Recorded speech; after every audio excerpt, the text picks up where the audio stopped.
Maithili express की शानदार प्रस्तुति।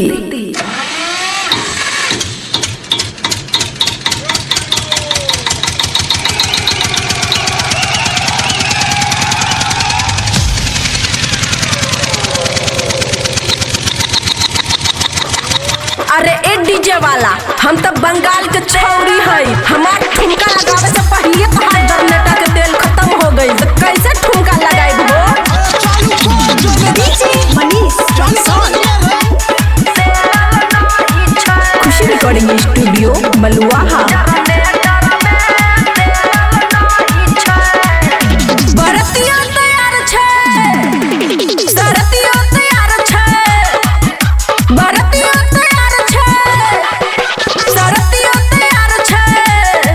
हर तार से तार के मेल नहीं छे, मेल नहीं छे, हे मेल नहीं छे।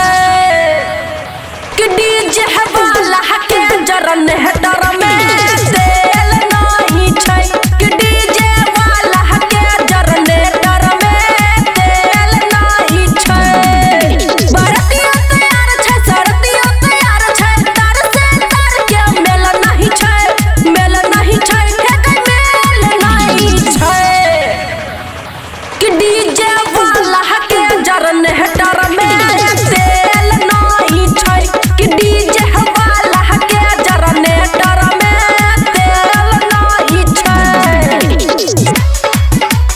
खुशी रिकॉर्डिंग स्टूडियो बलुआहा।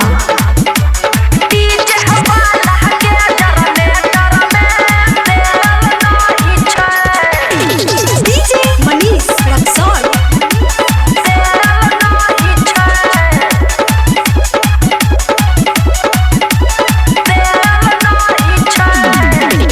नीक से चलै नै कनियोटा इंजन धुकुर धुकुर करे छै। गाड़ी पर छुच्छे लेजर लाइट भुकुर भुकुर बने छै, भुकुर भुकुर बने छै। नीक से चलै नै कनियोटा इंजन धुकुर धुकुर करे छै। गाड़ी पर छुच्छे लेजर लाइट भुकुर भुकुर बने छै। मोट घर मेल छै, गाना नहीं बजाय छै। मूड घर मेल छै, गाना नहीं बजाय छै। एने से कोनो झोल नहीं छै, झोल नहीं छै, हे झोल नहीं छै। कि डीजे वाला के जरन है डर में तेल नहीं छै।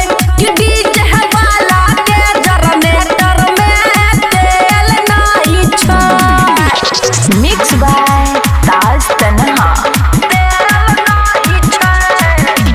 डीजे मनीष जॉनसन, खुशी रिकॉर्डिंग स्टूडियो बलुआहा।